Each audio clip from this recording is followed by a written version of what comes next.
All right. We are back with another edition of TM3 Impact. I'm super excited for my guest today. I have two amazing, dynamic realtors that just flat out get the job done and raise a lot of stinking money. We're going to get to that in a minute. But first, I want to thank our sponsors, Luxury Home Magazine and Spanish Grove Academy, San Antonio's premier Spanish immersion pre-K in the Stone Oak area. So es muy bueno. That's right, fellas. I didn't go there. That was actually pretty good. You like that? I like that. You have exhausted his extent. That's his whole Spanish repertoire right there. I'm out.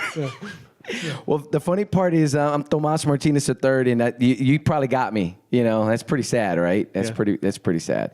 So listen, fellas, today we're just gonna dive right in. I need to know when did the bromance begin? Let's just tackle that right from the jump. It was a long story. Yep. It's like those Star Wars credits. Yeah. They start going up and they just Long time ago in a galaxy far, far away. I think it was Stoneworks. At Stone? There you go. I'm pretty sure it was Chewy's. Whatever. Doesn't matter. Yeah, that was the first date. Yeah. Chewy's. Probably. Yeah. Probably. I I owe you it. money for that now. Now they're a sponsor. I was about to say, I Third thought you sponsor. paid. I love it. All right. As long as if they gave me unlimited creamy jalapeno, they could sponsor everything. Oh, absolutely. They do. You just have to. You just gotta ask. And buy, I buy know, a but tea. I just want them to just send it to my house. Oh, you want it brought here? Yes. Got it. Like, I'm just serious. It's just the best. Okay, so listen, I want to tackle your San Antonio story. Kevin, share with us, start with us. Tell me how you got to San Antonio. Cliff Note version, go. Cliff Note version. Dad, my father was career military. He grew up in Alamo Heights area. So when he went off to the military, we bounced back and forth between Germany and Washington, D.C. area. He had a little bit of a unique position, so we didn't move all over the country, just back and forth. And when he retired from the military, I was right after my freshman year in high school. He wanted to move back to be near his father, and we just came back home. Nice. So I've been here pushing up on 25 years. Nice. Okay. Let me hear your San so- Antonio story. So I grew up in North Texas and went to school at Baylor. And when I graduated in '98, the only job opportunity I had was in San Antonio, which was great because the joke was on every employer because all I wanted to do was hunt and fish and be in South Texas anyway. So I was coming to San Antonio regardless if I had a job or not. Yeah. And worked for a company for 10 years, contract staffing company, consulting company, and worked for them for 10 years, and then during that time, got my real estate license, and then went into selling real estate in 2008. In 2008. It was a brilliant move because if you were around in 2008, it was really, we're not going to curse. It was a terrible market. Terrible. Yeah. Are y'all governed by Yeah. the FCC? No. Awesome. Yeah. Good Podcast. Yeah. Okay, so this is interesting. So military, right, brought you here, and I know that's near and dear to everything that we're going to talk about later with the golf tournament. So now, career-wise, you kind of talked about it and touched on it, what you did. What were you doing prior to real estate? I ran several sales and marketing mobile marketing crews around the country. I was kind of a gun for hire for a company out of New York and a company out of Milwaukee. So anytime a big corporation had a mobile tour they needed to put on to launch a program, or if it was a PR tour or something like that, I was one of a few people they called from around the country. We came together and took it on the road. So I've worked for the NBA, the NCAA, Microsoft, Coca-Cola, did a lot of traveling, and it was awesome. Got to see the country on somebody else's dime, but after a while, living in a hotel sucks. Yeah. Thinking about that career, what did you bring from that into real estate? Sales and marketing chops. You know, the fact that, when I'm working for these large companies, when I'm working for the NBA or Coca-Cola, I'm kind of looking at the 30,000 foot view on them and saying, why are these guys running advertisements? Why are these guys doing marketing? They own the market share already, and just kind of got to look at them and realize that everything is about branding. It's not about individual advertisements. It's, those help, but it's all about building a brand that can maintain through good times and bad times and stand out in your industry. And so I just kind of realized how important branding was and got to watch, multi-billion-dollar companies do it and be part of it. And do it big. And do it big. Yeah. Like, what were some of your budgets that you were talking about? Budgets weren't given to me. Okay. I was kind of the boots on the ground. Okay. But I can tell you, we hosted Lenny Kravitz for a private concert. Does that help? You can find him online. Yeah, it was like Google. 15 years ago. That's too when he was big. When he was Lenny Yeah. Kravitz. Yeah. He wasn't cheap. Now, Dave, for you, I know you were doing some were you in the medical? No, I was working for a company that provided contract labor, software developers, and specifically information systems and information technology contractors. So my major account was USAA at the time. And working with staffing budgets where you're putting 100 developers on site and some of them out of the country and some of them in different locations. What I brought to real estate from that is high level planning and logistics on how we're going to do things. Marketing as well, because it was absolutely a sales and marketing job, but from a standpoint of if things didn't happen there, then it was critical. When you're talking about developing new software systems that they're rolling out to their members, that is mission critical, and timelines are very, very important. Right. So I learned the art of the negotiation from that, and how to respond to my clients. Yeah, which is huge. For sure. I mean, you're using that every day. For sure. Every single day. Well, I don't know. Yes, I use it a lot. It's kind of overselling you. I don't do this every day. Right, right. Well, I mean, you're mic'd up. You're in a podcast. I mean, this is just part of the fame that comes with that, right? It's a hard life. It's a hard life. Yeah. I have aspired for this moment. That's right. We've peaked. Oh my God, I have peaked. I've peaked in this room. That's right. So now, getting to this, you've been in real estate how long, Kevin? 14 or 15 years. 14, 15 years? 10 years. 10 years. So, okay. We got a lot of the agents that do listen, they watch. I'm curious. I asked this to Jay Cooper. I'm like, you consistently see the same people that get the awards, right? And you go to Austin, you go to San Antonio, you go to any city, you're typically going to see the same people over and over and over.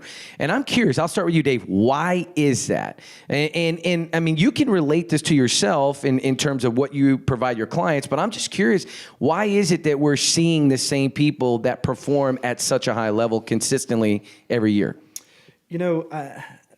We have conversations about this all the time, and I think that it comes down to the top agent. And if there's 14,000 licensed real estate agents, or más o menos that number, and that are members of the San Antonio Board of Real Estate Agents, my feeling is that 5% of us are doing the majority of the work, and I don't think there's any question. And I think that when you reach a certain level of doing this job, then you just have a different drive. I don't consider my job to be a part-time job. I am a full-time real estate agent. That is what I do, and I get up every day, and that's what I come to do every day, is to service my clients and to be that much more familiar and knowledgeable about our market. There are a lot of part-time real estate agents. Yeah. The fact of the matter is that it takes more hours of training to cut somebody's hair than it does to sell their largest investment. So the bar is not very high to get your real estate license. Yeah. But the people who are selling real estate in this town are the people who get up, dress up, and show up every day. Yeah. And if you don't have that hustle, said dress up, and we're sitting dressed like schmucks. Get up and put clothes on. There you go. Yeah. That's right. Right. If I could do this job in my boxers, I would, but I can't. Yeah. Yeah, you can. But you can do it in flip-flops. Okay. I mean, we know. You got the award. Got the award. Has he seen that yet? Homes and flip-flops. Now, my new ad's pretty spectacular. It's awesome. Epic. Yeah. Well, listen, he's running out to say. Right. Anyway, I think the hustle that the top agents in this city have is evident, and I think it's evident to the prospective clients out there is who they want representing them. Yeah, that makes sense. Kev, what do you think? Yeah, I mean, I'm going to echo a lot of that, and I'll take it one step farther. If you look at the list of the top agents, and you take top 20, 50, 300, right, there are a lot of good agents out there. Most of the deals I do with, somebody on the same level, we get each other. We know that we need each other. There's no drama, or there's very little drama. It's, hey, we all have the same goal. We've all seen these issues. If a problem comes up, we figure out how to work through the problem. Yeah. There's not a lot of chest puffing and stuff like that. The contentious deals are usually the younger agents that are trying to show off a little bit. They feel like they have to win. And it's, the win is just getting the deal done with as little drama as possible. Real estate is an emotional transaction. It's the only thing that people get emotional about. Yeah. They don't get emotional about cars. They don't get emotional about jewelry. They don't, real estate makes people flat out crazy. So if you can, those of us at the level we're at right now, not to sound egotistical, but, there are a few of us up there, we get that most of this is just managing personalities. Yeah. Talking people off of ledges, saying, hey, it's not that really that big a deal, and saying, find out the problem, solve the problem, move on. Yeah. There are a lot of egos at this level. Yeah. But even with those egos, most of us get it, that we need each other. Let's just work together. We're going to do more deals down the road. Let's not piss each other off. Yeah. Do what's right for your client. Most of the top agents, by and large, are pretty good human beings. Right. Which is important. It's a big deal. Integrity is especially. I mean, with what you're doing and the size of the investment, integrity is a big deal. Yeah. And so let me ask you this. So there's so many people that just say, well, I'm gonna become a realtor. You know what I mean? I'm gonna get my license. This is a great market. Advice that you would tell that brand new person, Kevin, that's coming to you, and I know you get it all the time. Both of y'all can answer this. I want to know, honestly, what do you tell people when they say, I'm going to go get my license? That's great. It's work. It's a lot of work. But the biggest thing I can say is don't chase the money. Don't look at the big commissions out there. Don't do this because of the money. Is the money good? Yeah, it's real good. It can be real good. But when you start chasing the money, you find yourself stressing over closings. You find, and anytime you add stress into your life, it kind of affects the way you do your job. Go in it because you like working with the people. I mean, everybody's got their own reason for doing it. Some people say, "Oh, I love real estate." Nobody loves real estate. I love looking at houses. Yeah, they all look the same after a while. Yeah. But you get to meet so many cool people.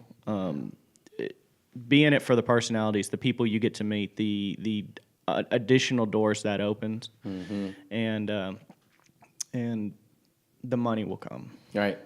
I like it.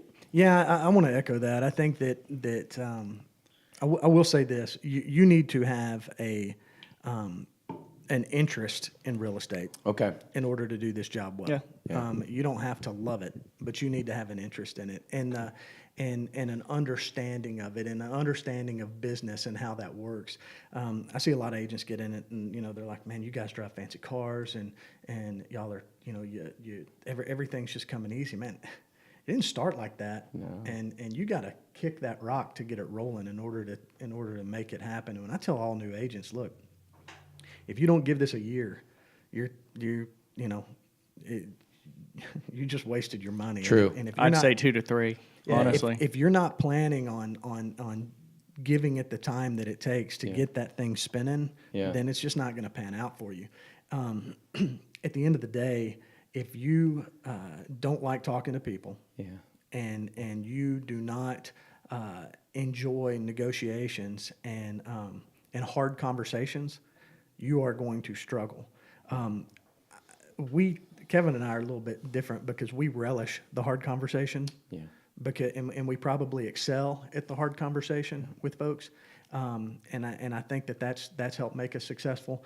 But I see a lot of agents that, man, they just start wringing their hands when something goes awry, and rather than just being calm, it gets the best of them, and that's when they really end up not liking their job. Right. Well, don't you think that for the newer agents, because I remember I got my license in 09 and I started, and if you are a conflict avoider, would you guys agree that this is probably not the business to be in? You're going to get your lunch eaten. Oh, man. It'll make it miserable. Yeah. Right. Yeah. You got to get over that really quickly. You cannot, you got to be able to step in front of that conflict and then put out fires fast. You got to run to it. Okay. I really think that if you're complacent with it, it's just going to lead to catastrophic results. I mean, you've got to notice when something can go awry, and you've got to get way out in front of it. Well, and the thing is that most of these conflicts are so easily solvable. Simple. True. You just most of it is just communication and talking things through and keeping a level head. Yeah. There are very few problems I've run into in the years that have been, holy crap, what do we do now? And even those are solvable. Yeah, that's a good point. Yeah. Now, switching gears, I think it's always good for people to know when you've just dropped the ball and just failed, right? Like in real estate, you're gonna fail. You're gonna hit something to where, look, man, I screwed up, right? And I think those failures teach you something really important. I'd be curious because I think the people that are here, they'd want to hear like, hey, have you had a situation where maybe you just, things did not work out and you dropped the ball, but you learned a lesson from it? I'm curious, either one of you like to share on that, talk about that. I'm sure that I have. I am certain, but I think I'd want to address it on how I handle it when things don't go right. You just own it. Okay. You just own it. And what I will tell agents, and Jack Hawthorne is our in-house counsel at Keller Williams Heritage. And we talk to him a lot. Yeah, he talks to us a lot. Yeah, he loves us.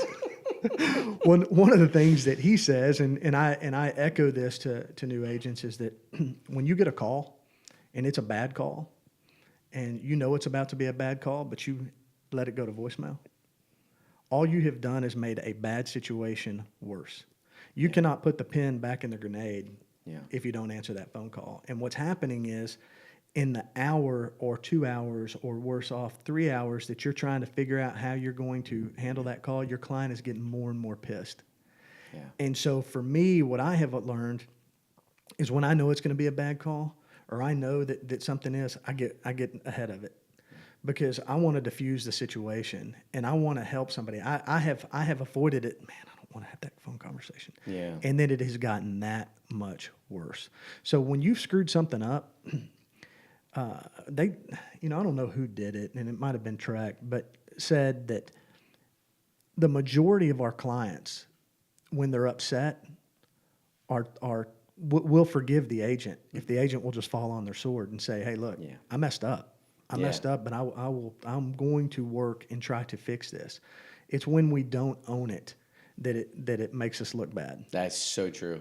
Yeah, I've had it happen recently. Here I am 14 years in the business, and it was this year. We had a property that was listed for sale, and it went under contract, and end of the day, we're getting up on closing. The other agent calls me and says, "Hey, the HOA information is wrong." Well, the HOA information is, always changing, and no one ever has it right. And somehow we dropped the ball and had the HOA listed as a heck of a lot cheaper than it was. It was going to cost the buyer thousands of dollars. And my response to it was, and my response now was different than it probably would have been 10 or 15 years ago. It was. If y'all are willing to close, I will donate my whole commission back to the buyer, because over the course of 5 or 6 years, that's what they're going to end up paying extra. I fell on my sword, and I'll be damned if the agent didn't call me back and said, "That's all the buyer wanted to hear. They just wanted to hear you say thank you. Don't keep your commission." Or they just wanted to hear you say you screwed up. But Kevin's rich, so he could do that. Yes, right. Rich. No, that's a cool story. You just have to own it. And people want to forgive. The humans want to forgive each other. It's human nature. So true. You just got to let them. You give them that opportunity. Yeah. absolutely. I really appreciate both of you sharing that, because running to it, owning it, and then being to the point where you're like, hey, I'm willing to do something about it because we did blow it. Oh, yeah. Right? That was on me. And if they had said, yeah, we'll take your commission, I wouldn't have blamed them. Right. And it was a big deal. It was not a $200,000 house. It was a sizable house. Yeah. You just got to own it. Yeah. So tell me, what is it that you love most about this business? What do you guys love most about it?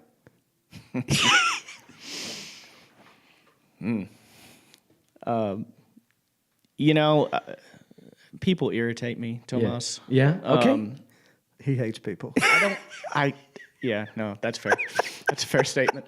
I've gotten to meet some really cool people through this. Yeah. I'm blessed to be in a market where I am around some wildly successful people, and I get a chance to just sit and talk with them. And my personality, I mean, we work with the people that are most like us. They're just naturally attracted to us. So there are a lot of people that aren't going to want to work with me, and guess what? I'm okay with that.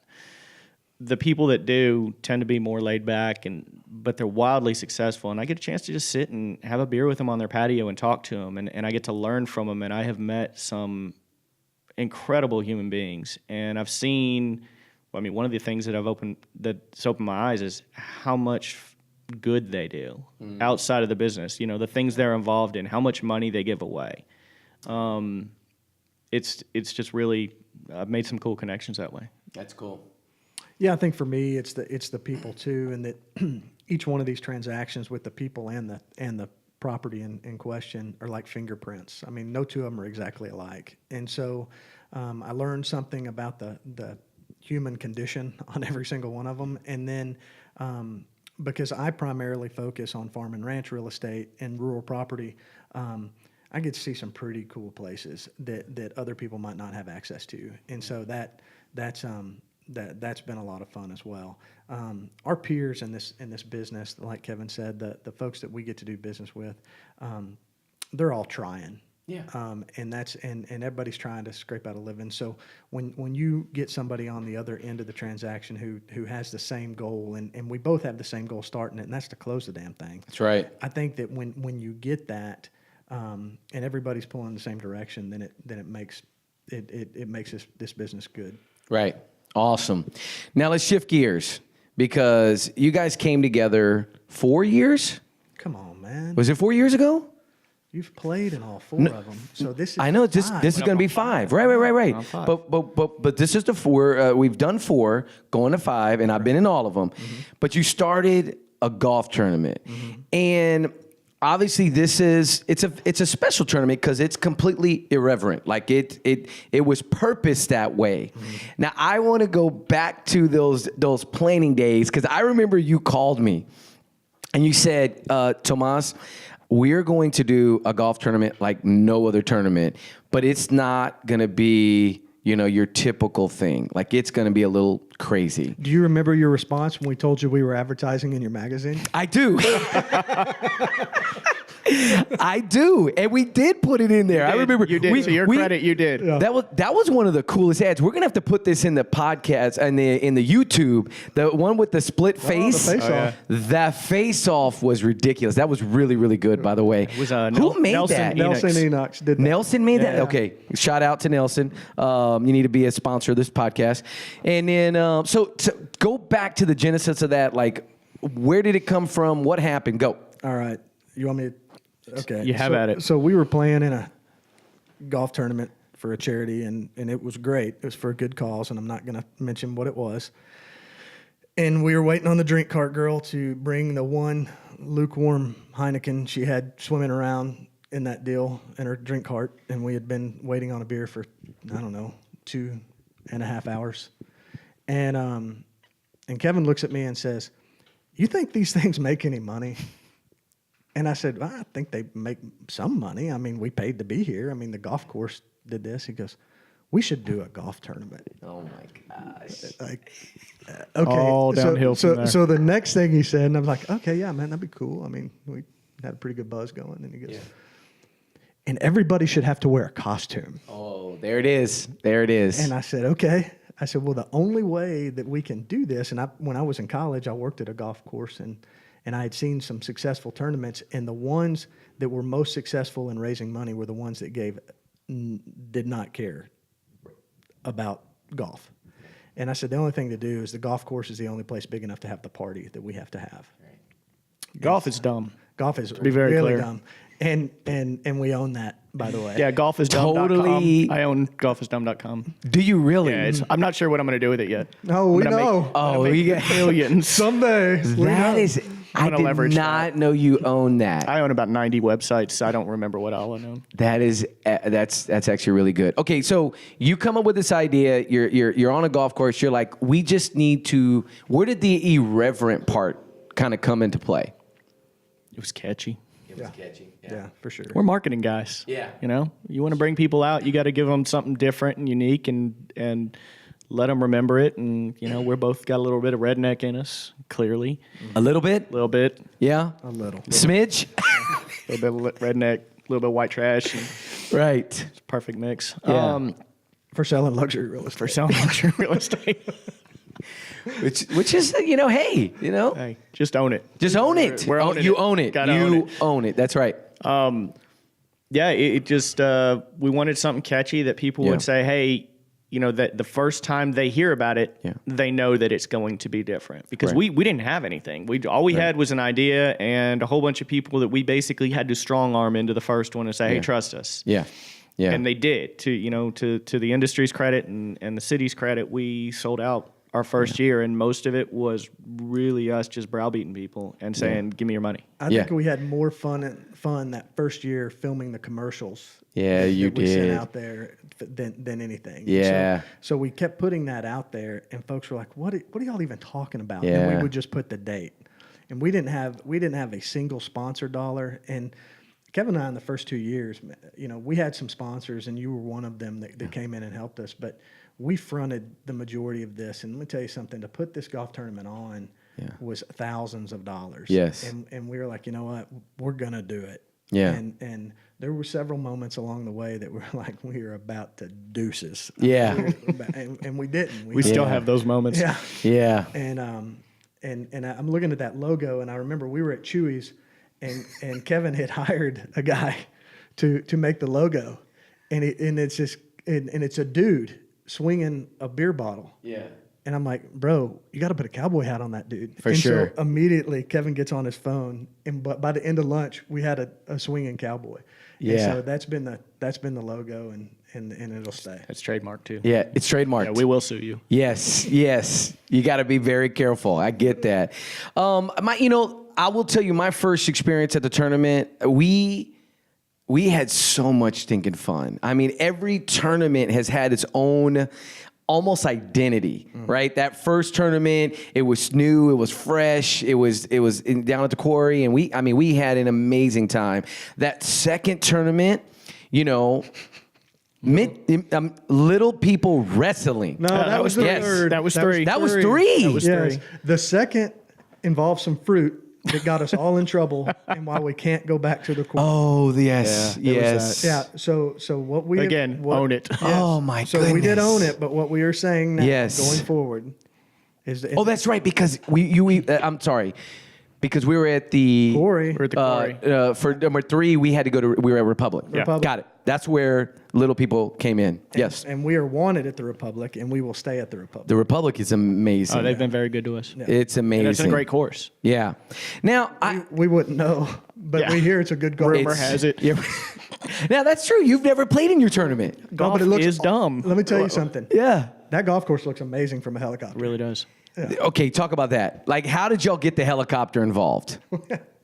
Just So- said we needed a helicopter, and Ryan Robbins, who owns Double R Helicopters, New sponsor. He's a good friend of ours, and has done a great job for us with the golf tournament. But not only that, he does a lot of wildlife surveys. I use him a lot, and animal captures, and just a great guy. And I called him up one day and I said, "Hey, dude, I need a helicopter."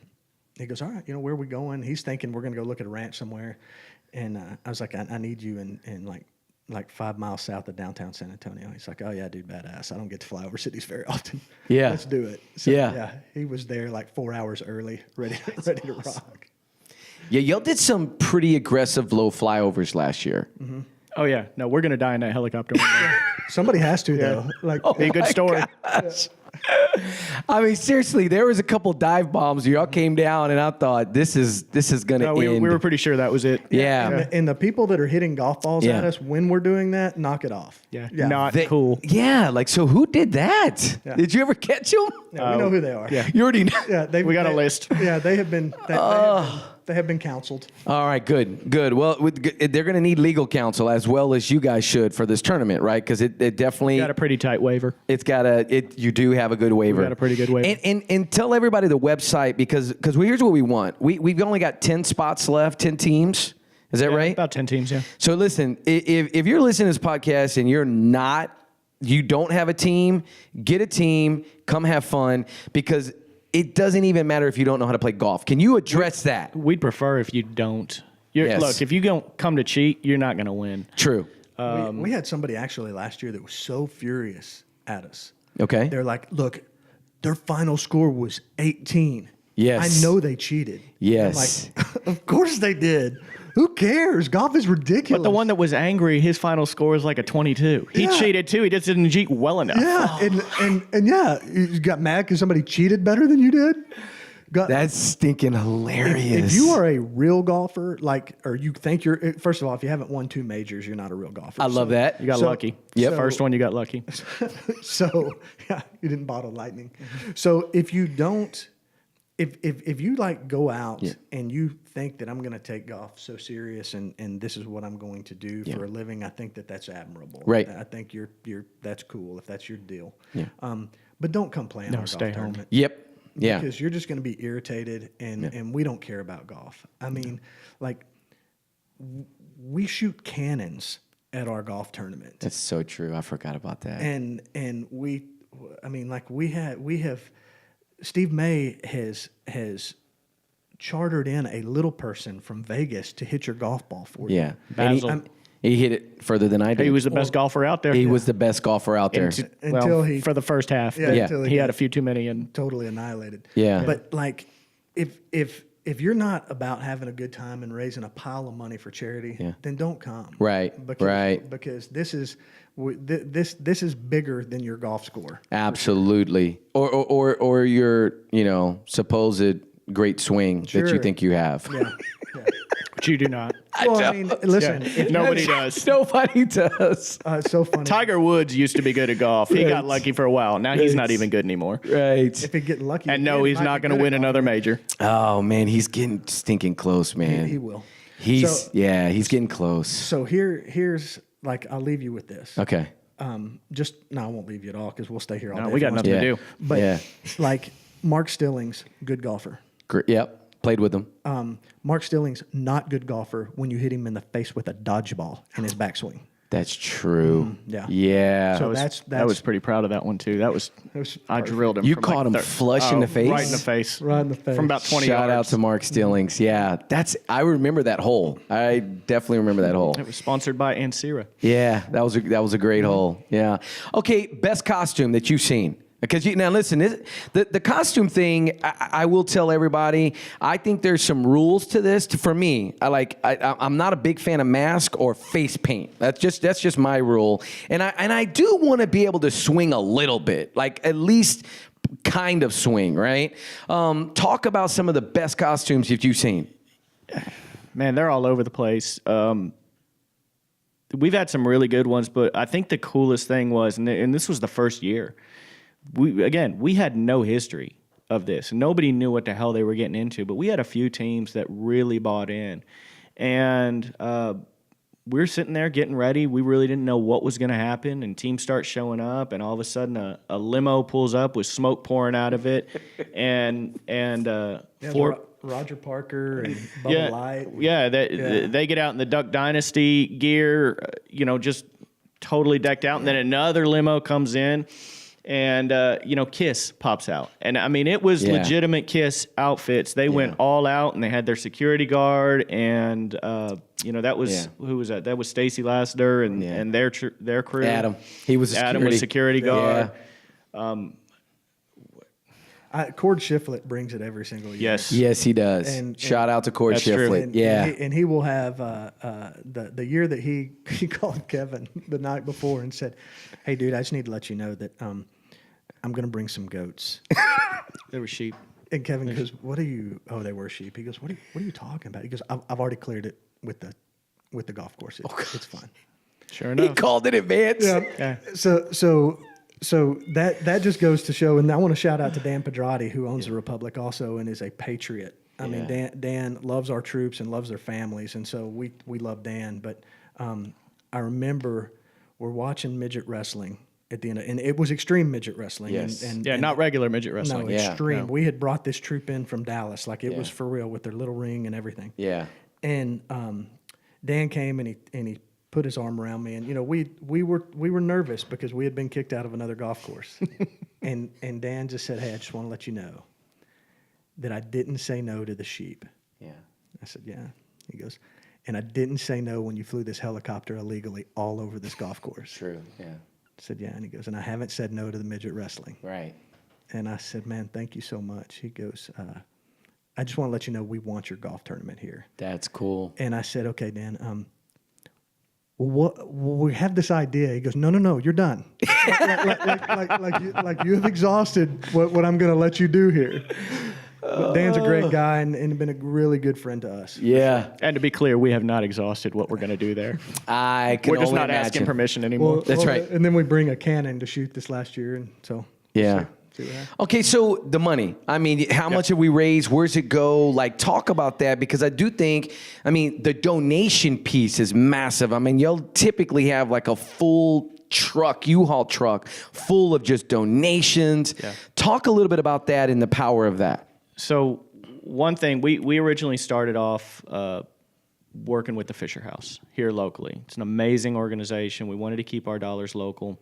And in addition to money, the Fisher House has families that stay there, and they need all kinds of supplies. The Fisher House provides living arrangements for these families when they're going through tough times, when they've got one of their soldiers is at the hospital recovering from whatever it is, from losing their leg to burns to cancer to just getting sick. They'll house their families.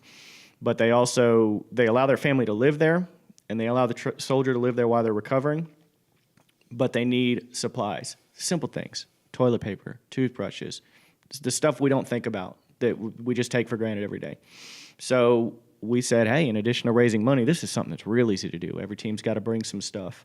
We didn't know how that was going to work out. In the first year, we packed a truck full of stuff. So that's something we've remained doing. It's huge.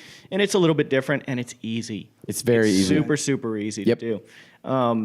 And then the money, we've ended up starting our own foundation just because it got to the point where we had to, called the Delta Kilo Foundation. Nice. And our buddy Mike Reynolds, who's just a very dear friend of ours out of Austin, got us looped in with the Special Forces, with the Green Berets. And we had the opportunity to go up to Fort Bragg and participate in something called the Special Forces Experience, which is a very unique thing. Only about, 7 to 10 guys a year get to do this. It's an invite-only thing. And we basically got to be entrenched for 4 days with the Green Berets and see what they really do. Wow. And that kind of grabbed our hearts there and said, this is where we're needed. You did that last year the first time, right? Was that last year? It's been about 3 years now. Okay. Yeah. And so for us, when we had an opportunity to see with where our military is right now, and all of our men and women are important to us, and we want to reiterate that. And it's not just the Special Forces guys and Special Operations guys. It's all of them. But these particular guys and their families, men and women and their families, they're deployed 10 months out of the year. Yeah. And a lot of times they're in some places where you don't know that we're there unless you see it on the news. And the only reason you would see it on the news is if something went really bad. Something bad, yeah. And for us, we see them leave their families, and we see their wife struggling to take care of childcare for the next 10 months. And we see, because they don't do this for the money. Right. Let me tell you something. They are grossly underpaid for what they do. But there's not a single one of them that we met that week at Fort Bragg that you would not hire to come run your company. Like, they are that sharp of individual. And so for us, we're like, well, there's something that we can do and we can impact. And so the Special Forces Charitable Trust, through that relationship, we met Jim Paquette with the Green Beret Foundation, and she is right across the street here on Blanco. Oh, wow. And that their national headquarters here in San Antonio. And so for us, we started working with her as well. And so we have 2 charities that we can contribute to right there, that when we get a call about something that a need is imminent and immediate, that gives us an opportunity to have impact, and we can impact locally. And that was what was most important to Kevin and I when we started, because, you know, we looked at several different organizations, and we I don't want to say settled, but we ended up making the decision to go with the Fisher House because we could affect that locally. Right. And so that's what's been really, really important to us, is that the funds stay with our local soldiers. I love that. And then, was it last year, the shoes? Was it the shoe donation? Was that last year? You know, we try to incorporate different charities from here. You know, we knew somebody that did, you know, shoe collections for kids, and so we've done some of that, and we'll from time to time. Last year we worked with the Guardians of the Children, who an amazing organization who, you know, help out with a lot of kids that have gone through just the most. That's Josh Boggs, right? That's Boggs, Boggs. Shout out. Josh and Norma. And you know, they go through some terrible situations and just need somebody in their corner. So they get to go to court with a whole gang of bikers behind them, and it's the coolest thing. In fact, plug for them, I think they've got their big event Saturday, tomorrow. Oh, yeah? Out at the Shade Tree Saloon off of 281. Okay. I bought $100 worth of raffle tickets for that, Harley, because I know of no way I can kill myself faster. Maybe the helicopter would be faster. We're trying, but Helicopter, for sure. Especially the way y'all were flying at that golf course. All right, now, I listen. I'm going to shake things up just a bit, because I know we need. Do we need a beer sponsor? Do y'all need one or no? No, we've got Silver Eagle. Silver Eagle Distributors Okay. came in last year, and they have just blown us away. They have been so good to us. That's awesome. They've been great for us. They provide all the beer. They sent us a big check yesterday, actually, that we deposited too. So they've been fantastic. And what do they cover? What beers do they cover? What is that? Remind me. Bud Light. Bud Light. Yeah. Yeah, Bud Light's their main one. The Bud Light's the one that we're out, but they've got a whole line. Got it. Okay. So Silver Eagle, shout out to Silver Eagle. Eagle's That's huge. Great. We've got Rebecca Creek Distillery. Awesome. Always jumps in. Steve Eisen always jumps in and helps us out. The Ancira family has been great to us. They are the first ones to volunteer every year. Who else do we have? We have Capital Titles jumps in. Capital Title, First American Title, Yep. Cavender's Boot City, Four Warriors. Is a oil field supply company that helps us out a lot. This year, we've also got Aero P Western Wear out of Castroville has always helped us out a lot. Republic Plastics is our title sponsor. There you go. Yeah, I was going to mention that. Yeah. And then Hio Silver does the winner's belt buckles. Okay. So we just have a lot of people that always step up and will help, and will be glad to help. And you just have to ask. Roger Parker with Crockett National Bank is every year has donated Yeti coolers for the winners. I mean, nice. So it pulls together. And so, what's the total? How much have you raised? God, we're pushing up on $250,000. Yeah, 230. Yeah, something like that. That's stinking cool, man. Yeah. Now, go back to your Chewy's experience back to that golf course where you're looking at that lukewarm Heineken, right?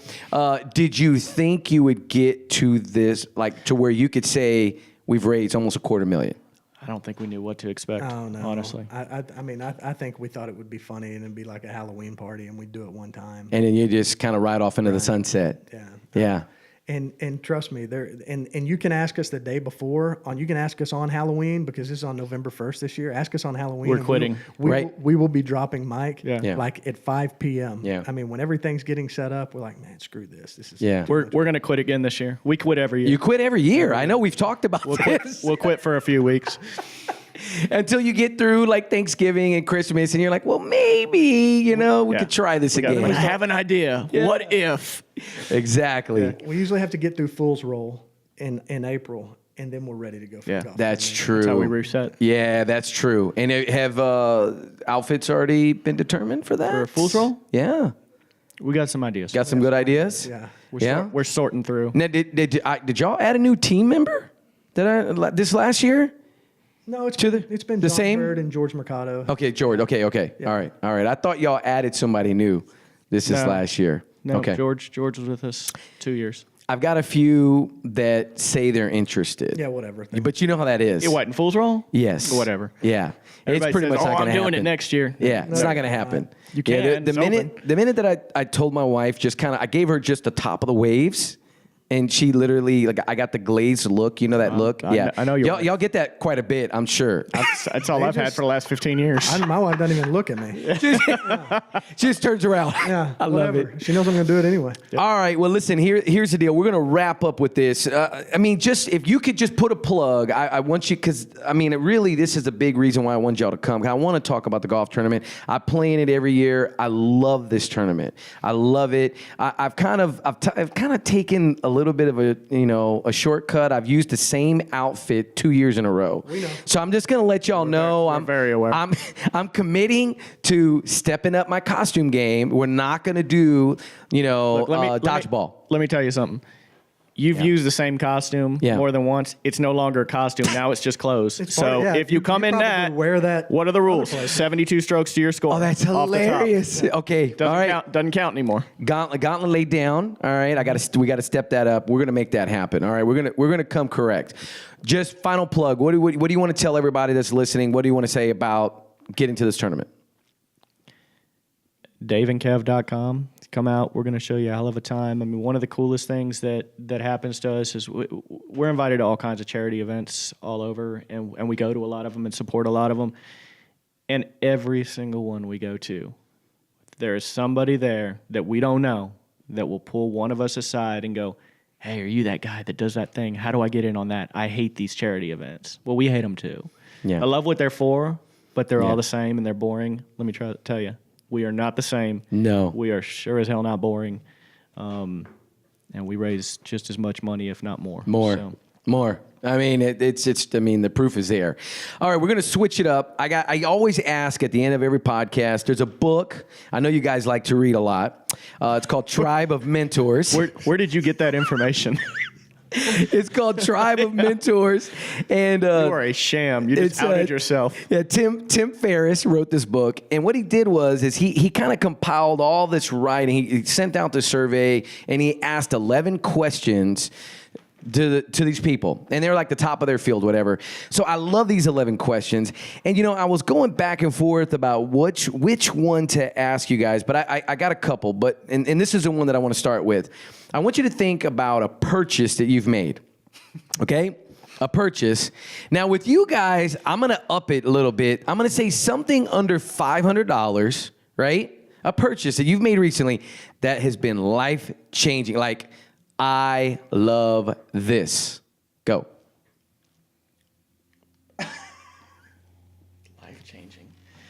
Life-changing. That you talk about it a lot. $500. Yeah. I had to up it for you guys because I know. Usually the question is $100. Yeah, $100. What is the best thing I own under $500? That you've purchased recently. I have a problem.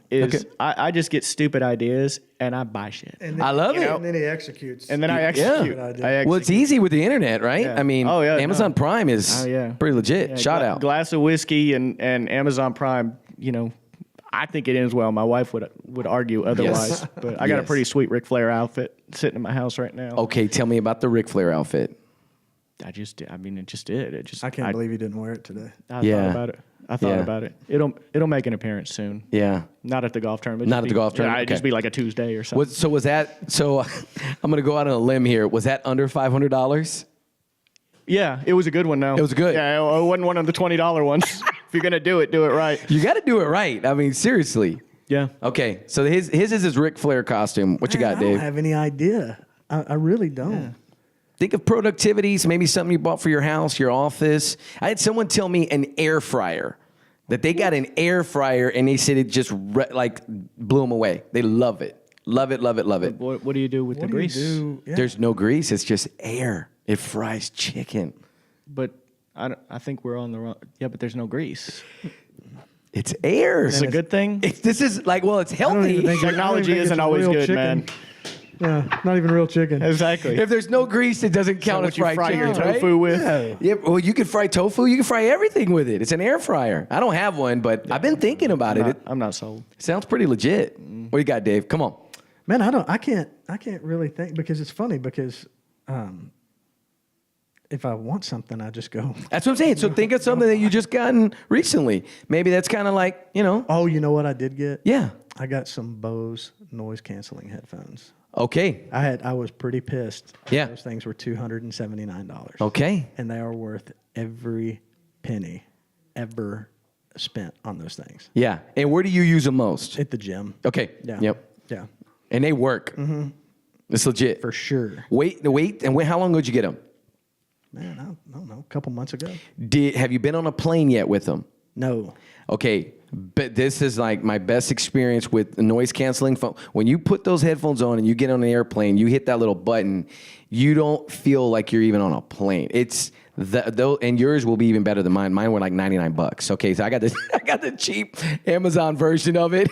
But seriously, you're gonna love it. I bought mine like 2 years ago, and I take them on every single plane ride. That noise cancellation, you're gonna love it on the plane. Pretty cool. All right. One more question before we go. Listen, best investment. I want to know, I mean, it could be the best investment you've ever made, financially, best investment that you've ever made for yourself personally. Like, tell me your best investment that you've ever made and what'd you get out of it? My investment history is not stellar. I love it. So you could share your worst, but no, we don't want to go there. Give me a good one. Be another podcast. Yeah, give me a good one. Oh, my best investment. I think my best investment was, business wise, was just biting the bullet and hiring an assistant. That's a good one. I've had two phenomenal assistants over the course of the last about 10 years. Everybody goes through about one a year in our industry. I way overpay mine and trust them to do their job, and they have always done a stellar job for me. But it has just freed me up mentally to do what I do best, which is not paperwork or any of that garbage. And it also frees me up to go be a jackass and kind of refresh and reset my head. Yeah. Occasionally. And do an epic golf tournament. And do those. There you go. What you got? We would probably do that at the expense of our business. No, that's true. Yeah. And have. December's usually a little rough. When you spend 2 months not doing any business to plan for this one day. Yeah. I would agree with that. I think that I pay my team and the folks that are on my team probably more than a lot of other agents in town. And so by putting that back in my team and investing back in my team, I've got loyal people, and they'll pick up the slack for me when I'm doing this stuff and when I'm driving a really crappy car to Vegas and all the nonsense that we do. That I've got people that support me, and that's, if you put it back in your team, you'll never be disappointed. So true. Literally just did a mastermind, a Mindset Monday on that very topic of the idea of you got to hire people, right? Like it's great putting all that money in your pocket, but if you don't hire people and keep growing, eventually you can't do it all. Look, even if you don't want to grow, if you just want quality of life, there you go. There is nothing wrong with keeping, one agent and one assistant, or, one or two people. The quality of life thing is big. You got to have fun. And I see too many people in this business that just get eaten up with the stress, and they're miserable to be around. They're miserable in general. They're always, everything's always an emergency. Most of the ones that I see, again, we go back to the group at the top. We kind of cut loose. Now, they don't all cut loose like we do. Right. It's different. We're wired a little bit differently. But they take their vacations and they enjoy their family time and they turn off their phone at 5 o'clock. Look, banks and title companies are not open after 5. What are you going to do? Yeah. Not a lot. Yeah. So enjoy that time and separate that work and family time, and that assistant helps tremendously. Big time. Last question. I mean, Keep saying that. Yeah, no, this Third seriously. last question. No, seriously. This is the last question, and then we're gonna shut it down because, like I said, I know you guys read books. All right, so I want you to think about. I'm still wondering where you got your notes. No, seriously. In all seriousness, I'm curious. Book that has had an effect on your life. I mean, it could be when you're in high school or that you got the Cliff Notes for, whatever. But tell me about a book that you've actually given as a gift to somebody that has had that kind of impact.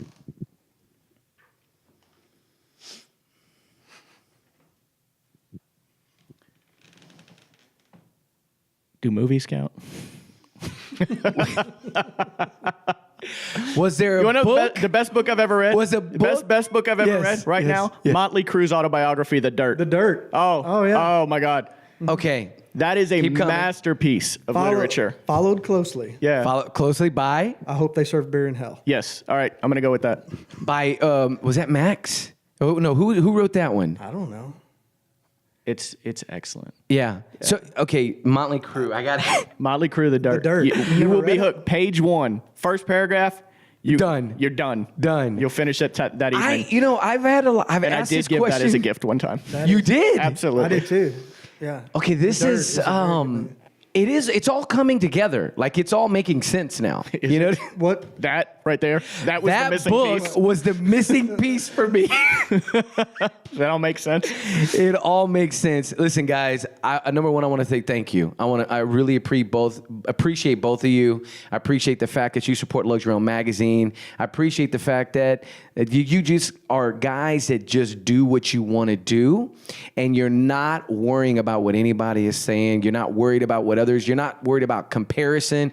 It's just go do your job and have fun doing it.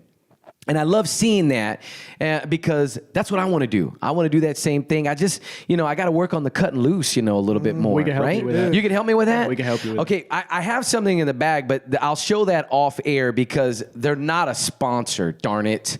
And I'm a little bummed about If you that. show it on there, you could strong arm him into being a sponsor. Well, it's actually a different brand, and it might go against the one of your other sponsors. So I don't want to do that. But we'll enjoy that off there's air, booze.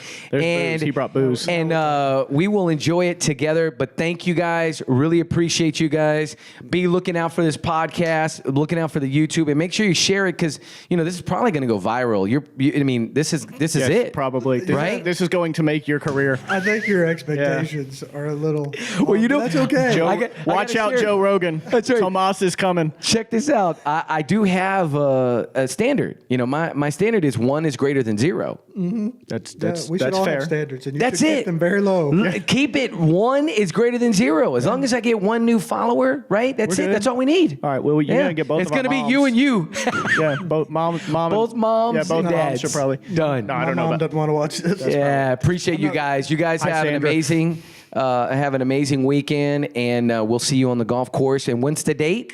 November 1. November. You're not gonna do anything 1st. the day after Halloween anyway. You're gonna nurse your hangovers, so come hang out with us. Yeah. Hair of the dog. What's Get that? ready. The hair of the dog. Get ready The hair of the dog. Oh, we should rename it. Wow. All right, we may be doing a rebranding. for this year only. Okay. We can't be on the first every year. I'm a little lost, but I think we're going to learn later. Yeah. Okay. Okay. You may have it tomorrow. That sounds good. I'm ready. Thank you guys. Appreciate it.